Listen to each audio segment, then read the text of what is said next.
Olá, amigos! E o Flamengo não quer perder tempo. Mesmo que a nova diretoria, presidida pelo BAP, só vá assumir o clube de maneira definitiva no dia 1º de janeiro, é uma curiosidade, né?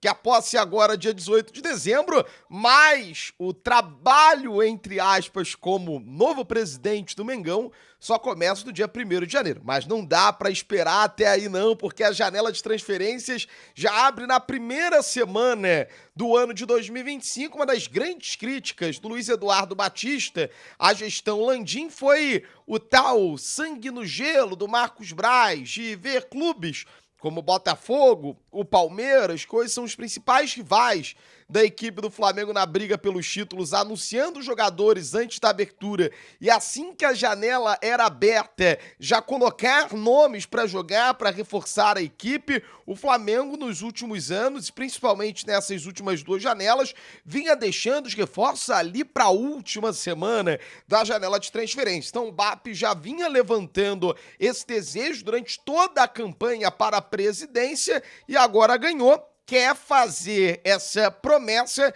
se tornar uma realidade. Ou seja, o Flamengo já quer abrir a temporada, já quer chegar na abertura da janela podendo inscrever reforços, ainda que ela fique aberta durante cerca de 2 meses, pelo menos essa inicial do primeiro semestre de 2025, quanto antes você contrata os jogadores, mais cedo eles começam a treinar com o elenco e quando eles participam de uma pré-temporada completa, você tem a oportunidade de testá-los nas mais diversas funções sob o comando do treinador Felipe Luiz. E esse é um outro ponto importante. O Felipe ele pegou o time do Flamengo no meio da temporada, depois de uma eliminação de Libertadores, conseguiu reerguer os cacos, um time muito forte durante esse ano, essa reta final do ano de 2024, e que se cria naturalmente uma expectativa muito grande até onde esse trabalho pode chegar, tendo a possibilidade de fazer uma pré-temporada completa, que vai passar inclusive pelos Estados Unidos,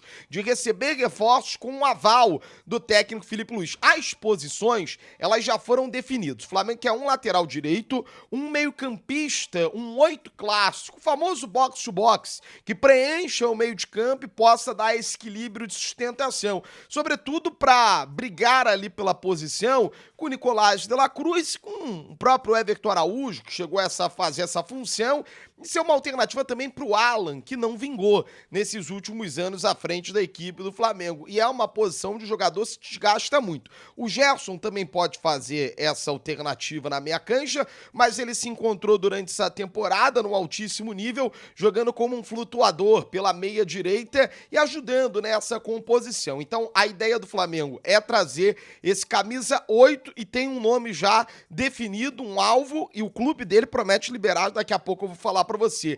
E no ataque, o Flamengo quer um centroavante para substituir o Gabigol e suprir a ausência do Pedro Guilherme, pelo menos no início do ano. O Pedro, inclusive, falou depois do jogo da despedida do Adriano Imperador do Maracanã, como a gente já havia antecipado aqui no canal da Litoral News, que ele trabalha com a expectativa de voltar em maio ali para o Super Mundial de Clubes. Apesar dele estar apresentando uma boa rotina de recuperação, tudo isso depende do passo a passo. O LCA é uma lesão muito complicada e apesar de há cerca de, 4 anos, acho que até menos, né? 3, 2 anos, era uma lesão que os jogadores voltavam em 6 meses no máximo.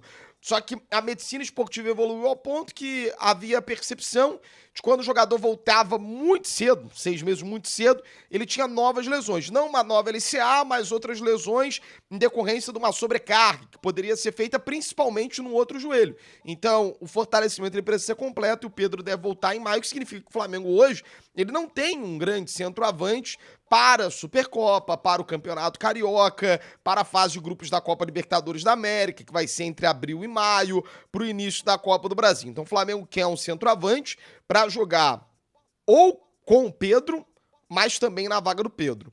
O primeiro nome é um nome que causa uma certa discordância no departamento de futebol do Clube de Regatas do Flamengo, que é o nome do Roger Guedes. Roger Guedes é um atleta que tem 28 anos, tá no Al Rayyan do Catar, fez uma boa temporada no Corinthians, é um nome que agrada o BAP, sobretudo porque ele viveu ótimos momentos, sobretudo no primeiro semestre do ano passado, ao lado do Yuri Alberto, ou seja, é um centroavante que pode jogar ao lado de um outro homem de referência e eles acabam se complementando no ataque. Mas tem um porém. O Flamengo já definiu que o diretor de futebol vai ser o Boto.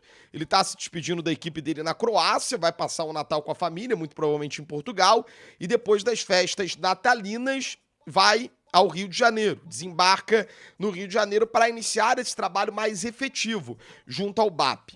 O Boto não vê o Roger Guedes como nome favorito. E o mais importante dessa história, Felipe Luiz não enxerga no Roger Guedes, não que ele não goste do Roger Guedes, mas não é o melhor nome no entendimento do Felipe Luiz. Então o Flamengo já começa a sondar o Roger, ele tem um contrato ainda um pouquinho longo com o Al Rayyan no Catar, então o Flamengo precisaria fazer uma proposta para contratar o jogador, mas segue monitorando o mercado em busca de novos nomes. Muitos falam do Cúcio Hernandes, que está na MLS, o Flamengo está de olho nessa situação toda, mas vai se buscar um entendimento entre Felipe Luiz, Boto e BAP. E o entendimento que a gente fala é o que vai ser melhor para o time, a nível financeiro e, sobretudo, a nível esportivo. Não adianta trazer um jogador que não vai ser utilizado pelo técnico Felipe Luiz, porque está muito claro que o planejamento é ter o Felipe Luiz durante um longo tempo, é ter o Felipe Luiz durante o Super Mundial de Clubes. Então, nada mais natural de que ouvir o Felipe, que está inclusive em Madrid, passando férias, né, junto à família, esteve recentemente num jogo do Atlético, mas a toda hora certamente está fazendo esses contatos, sendo ouvido pelo Luiz Eduardo Batista e pelo Boto também. O Boto, apesar de não ter desembarcado, apesar dele ainda não ter se despedido do clube dele na Croácia, ele tá fazendo esses contatos toda hora com o BAP. Um outro nome que o Flamengo tem na mesa é o Lucas Paquetá. Esse é um alvo que já está definido já há algum tempo, não é um alvo barato. O Paquetá, ele tá no West Ham, ele ganha cerca de 4 milhões de reais por mês na Premier League, inclusive mais cedo fez gol de pênalti contra a equipe do Southampton. Para você que tá me ouvindo na segunda-feira, o Paquetá jogou, foi titular absoluto do West Ham, fez gol de pênalti e o West Ham tá aceitando negociar o Paquetá. O Paquetá, inclusive, já interessou muitas vezes ao Manchester City, teve o problema da questão do suposto envolvimento com manipulações de apostas. O Paquetá, ele entende que ele é inocente, a defesa do Paquetá vai apresentar tudo no julgamento que está marcado para março, mas isso não impediria uma negociação, até porque não sabe quais punições poderiam ser aplicadas, mas independente disso, independente dessa questão, o West Ham aceita negociar o jogador na janela de inverno do futebol europeu, mas aí o Flamengo precisaria tirar o escorpião do bolso. O BAP já falou que não gostaria de fazer contratações extremamente caras sem retorno técnico. O Flamengo ele não quer contratar só por contratar pelo nome. Ele quer contratar jogadores capazes de agregar ao elenco de alguma forma. E o Paquetá, para mim, se encaixaria sobretudo numa função que ele fez durante a Copa do Mundo, que faz na seleção brasileira, hoje em dia briga até pela titularidade com o Gerson, que é desse camisa 8, flutuador, que é o alvo. O Paquetá poderia jogar ao lado do Arrascaeta, poderia jogar ao lado do Nicolás de la Cruz, poderia jogar até ao lado do próprio Charlie nessa composição.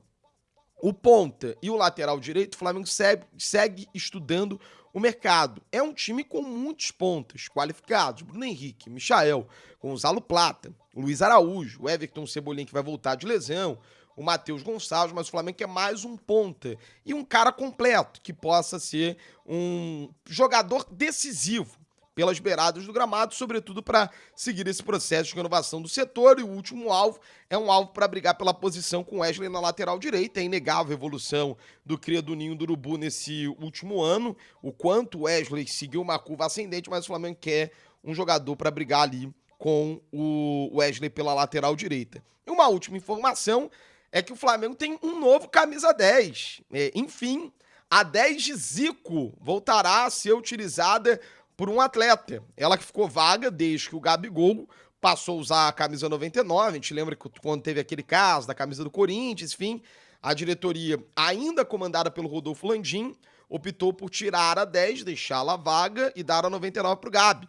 Agora o Gabi de saída, a 10 vaga para uma temporada, para o início de temporada. Essa é uma decisão que não é do BAP, não é do Boto, não é do Felipe Luiz. É uma das últimas decisões de Rodolfo Landim na presidência do Flamengo. Jorjan de Arrascaeta é o novo 10 do Clube de Regatas do Flamengo, ele que chegou em 2019 e está indo para a 7ª temporada no Clube de Regatas Flamengo 19, 20, 21, 22, 23, 24, 25. São 6 temporadas já completas, uma carreira vitoriosíssima do Mengão e um jogador que certamente tem um carinho da nação rubro-negra.